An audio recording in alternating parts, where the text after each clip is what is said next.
of all those things, and then being able to extrapolate and distribute the conversation that happens across the web.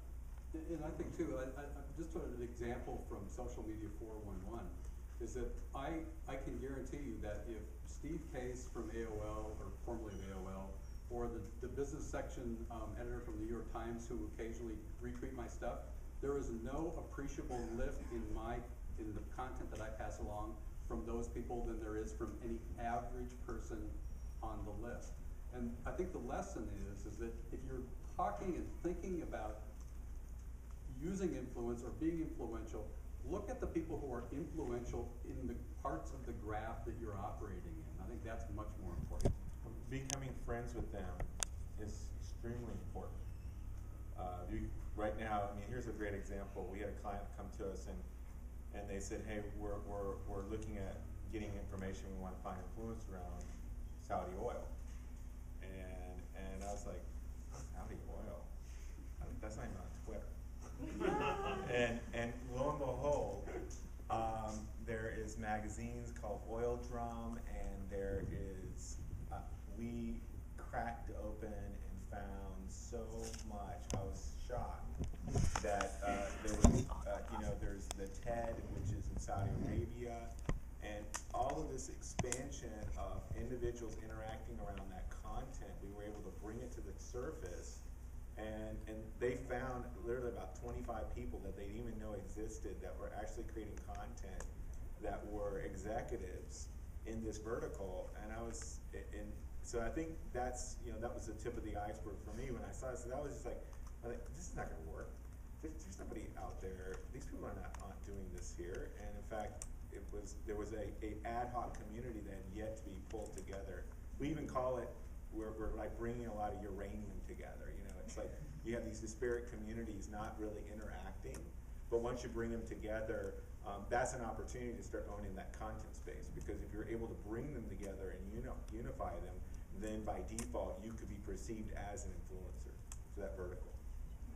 I also think it's kind of a value-added proposition too. If you think about it from sort of the old manufacturing standpoint, where if you're a silk producer, you take that silk and then you give it to somebody who manufactures it into a textile. There's a value add and there's a benefit with it.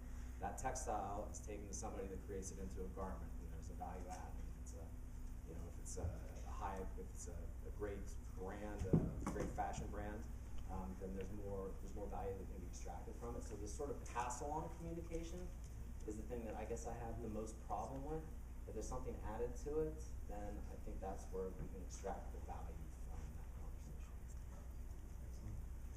My next question, I'm curious, well, first, how many of you were familiar with the somewhat unfortunate Kenneth Cole tweet recently about Cairo, about the situation in Egypt, right?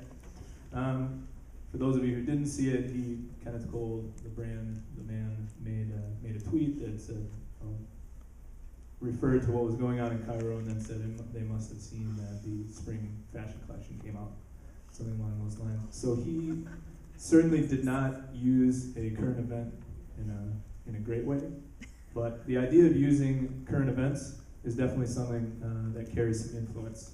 So I'm curious what each of you perceive the idea of hooking up with current events, whether that's integrating with a live event or just working with news that's already online, whether it's through Twitter, whether it's through Facebook, but things that are going around, it could even be a meme. How important is that to engaging with influencers?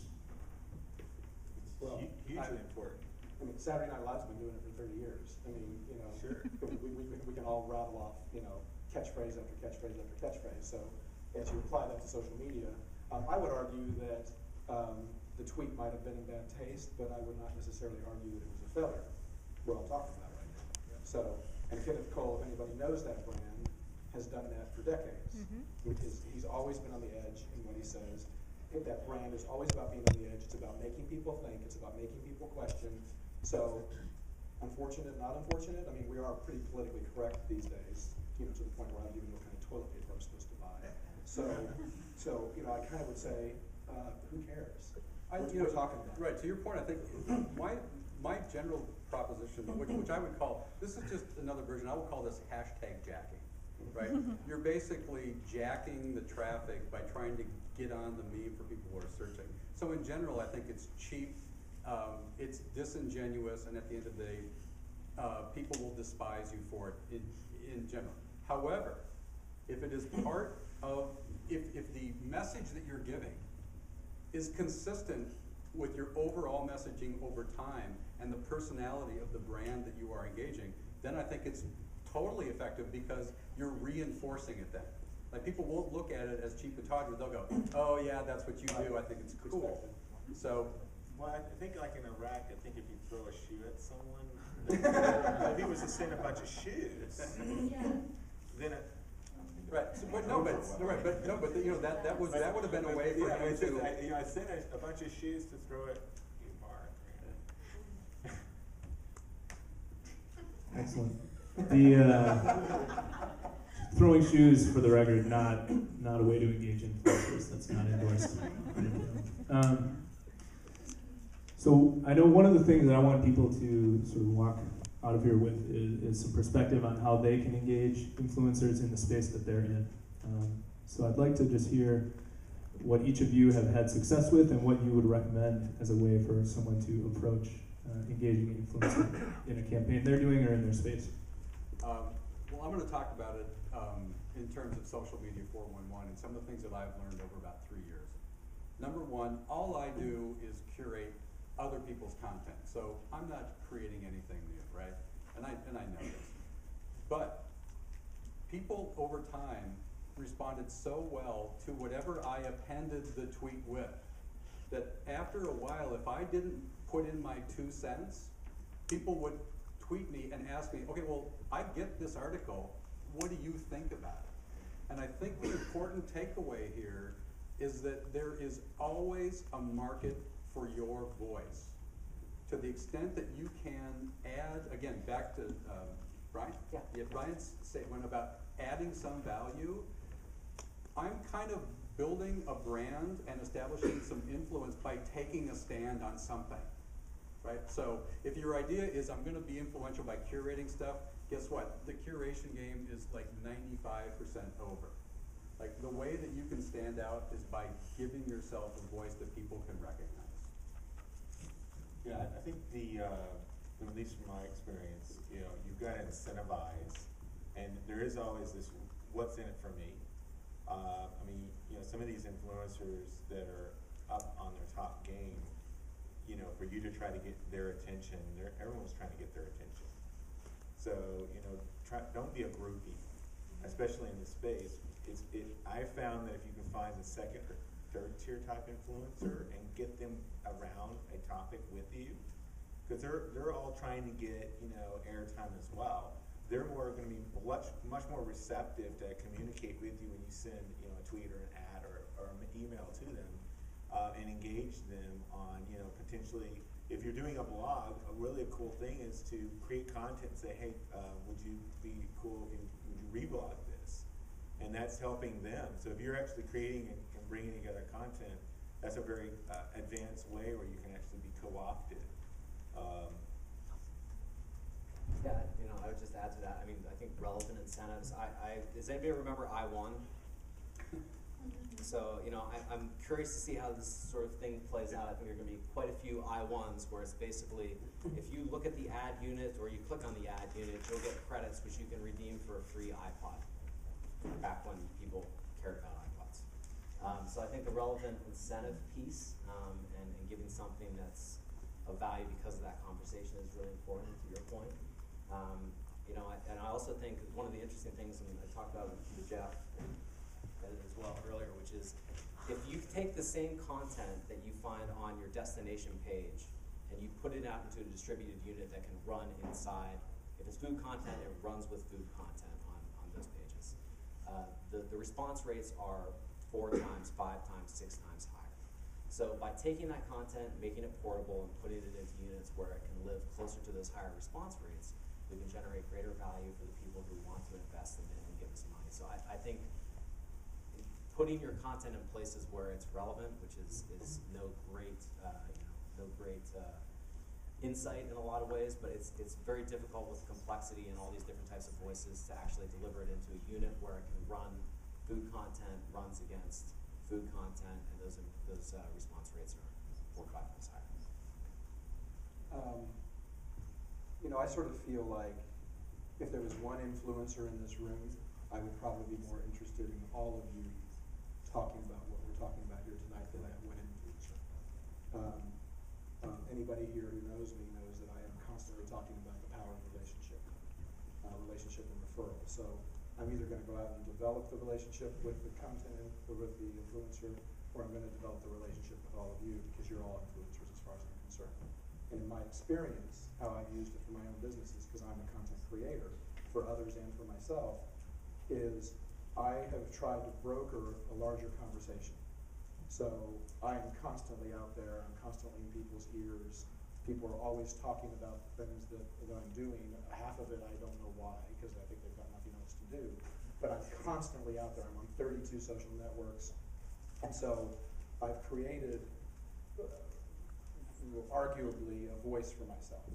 And I don't consider myself to be any type of influencer, but I put out there what I want to put out there. I say exactly what I think, and I do that with great consistency. And I think that ultimately content creators and influencers who can do that and align themselves with people of like mind, to the point that you made a few minutes ago, you said, there's this unrelated community that suddenly comes together, is that, in terms of, let's say, the Box SF, I built the entire business using social media, and stupid things or things that I would consider important to me, but I would think most people would think benign, like we walk away from events that aren't green. We'll turn down the money and we say, you really can't bring that here.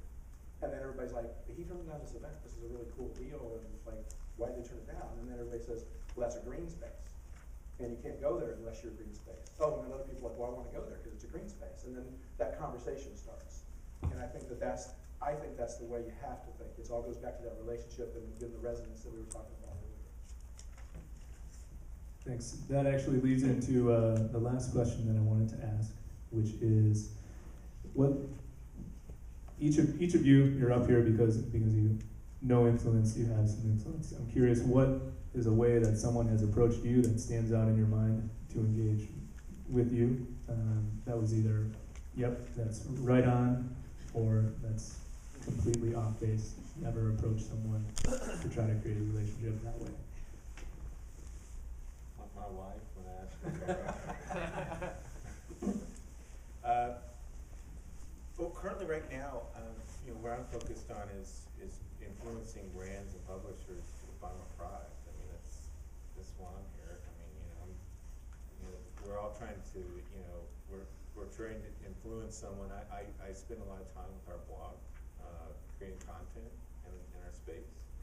We discuss a great deal about influence, and we show how we're approaching influence. We actually allow people to access our product and platforms so they can see their influencers from a brand and publisher perspective. And and then I'm doing a lot of talks. I get out and like I'm just from here today. So I don't my cloud score is I don't fixate on my cloud score honestly, because I think cloud's been can be skewed. But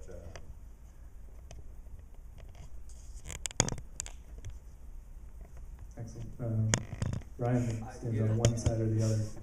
I'm going to tweak the question a little bit and go in a different direction. I mean, I want to talk. That's a part.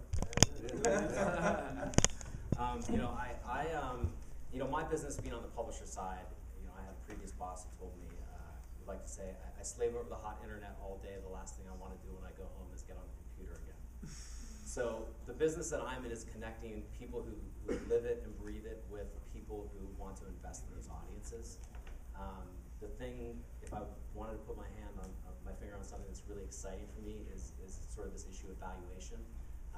Everybody's seen the Huffington Post news and the AOL acquisition. I ran a couple numbers this afternoon, which was basically that Huffington Post is projecting $50 million of revenue through the end of the year. Right now, they're putting together 27.3 million uniques, according to ComScore. So that means that they are currently monetizing per month 15 cents per user inside the Huffington Post network. Now, from my perspective, that's a big problem, because this is the most authentic, valuable communication that happens on the web and arguably in the entire world, and we're currently pricing it at 15 cents per user. user per interaction. Per interaction or per month? So it's 50 million across the year, it's 27 million per unique, so divide that by 12 and give you the rough sort of, Okay, right, 15 cents. So, you know, I think that we need to basically start paying more as an industry for these types of interactions, and start paying more for the content that is created by these small, influential individuals. And I'd love to see this base start to get rewarded for the things that these large organizations haven't been able to deliver. They've been able to put together a CPM-based pricing structure. Media planners like myself in a previous life haven't been able to extract much value from it. But getting closer to that conversation, getting closer to that quality, authentic content, and rewarding the people who produce it, you know, obviously twist the question in a horribly different direction. It reminds me a little bit of a sort of Palin debate I saw a couple years ago. But that's the thing that I'm most excited about, and that's hopefully what, you know, a network like a Halogen and other networks that are aggregating these people that don't necessarily have the influence with the advertisers to fight for those higher price points and establish us as a credible, authentic source that we are, is what I'm. Good. Well, I appreciate that, and tweaking the question is fine with me. I think what I'm going after is what to you is the personally most, indicative thing that makes influence work. So, or whether that's a story of influence gone well or wrong, or